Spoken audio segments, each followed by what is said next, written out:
With beautiful sets and costumes, the historical martial arts film, 100 Yards, takes us to the powder keg of 1920s Tianjin, China. It's only 10 years since the last Chinese dynasty was overthrown and crime is rampant in a foreigner-filled city, everyone trying to take their chunk.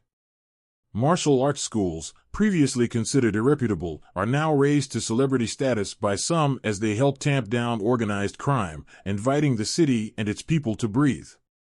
Now, the next generation of fighters is taking over and every school is looking to expand its territory. But as the leader of the Martial Arts Guild, the organization that keeps the schools in check, nears his deathbed, he calls on his star pupil to fight his own son in a battle to declare a successor. Rival heirs to the circle.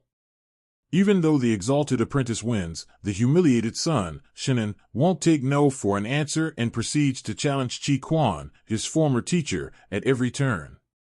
The bulk of the movie is the two continually clashing and reclashing, swapping into the newly opened head roll and as a byblow, preventing the organization from settling. The 100 yards is significant of the territory kept in check. Anything within 100 yards, 300 feet or 90 meters, of the school is considered protected. Beyond that, I guess it's the next schoolovers problem to solve. Or the city itself. As Shinan continues to push, we discover that his father had wanted him to get out of the martial arts game and take a normal job, have a family.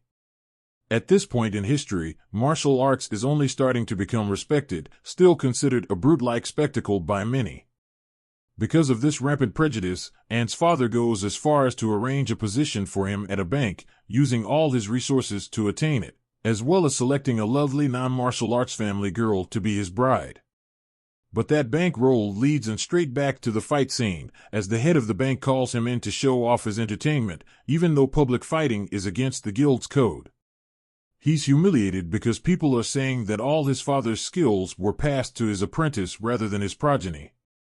Yet he believes his skills would be wasted if he left the practice. Martial artists were considered vulgar and looked down upon. In the 20s, even though martial arts has risen to a celebrity status for some, he wanted his son to have a more respectful life. As they note more than once, outsiders don't like or understand martial artists. That his father wasn't actually protecting the people from hoodlums. More like playing a part in an ecosystem that ensures that vendors would continue to come to the market. So he's able to relax rather than always annoyingly on guard. As a martial artist, he could be challenged at any moment just to check out his skills. Chi sends him to make amends for getting in the way and humiliating him in the market. It's a matter of honor to accept his punishment and make it dramatic enough to be a meaningful retribution. The bank manager orders him to fight as entertainment for his foreign guests. He tries to decline but fights when they laugh at him for refusing. At the end of the fight, after knocking out the contenders, he resigns for the disrespect he's shown. Because they see it as a discipline rather than a show of strength or something to be watched for fun. He takes them in a new direction, training and collaborating with the local hoodlums. Chairman Meng objects to this departure from tradition. But he tells the circle he has a new way forward, leading everyone. Some believe that it could have been Chi who ordered her death, stoking the conflict with Shinan further. In the end, in theory, some European kids playing with their father's gun shoot not knowing it's loaded, hitting Meng by mistake. Shinan technically wins the fight, but the elders are so disappointed with them for continuing to fight and going to extremes that they banish them both.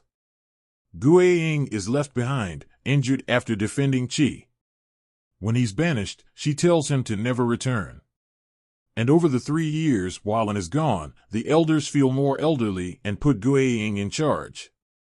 To see for yourself, catch it now over streaming services at Welgo USA or Prime, Apple TV, YouTube, etc. Got more questions?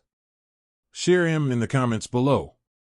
Or check out our number 100 Yards movie review.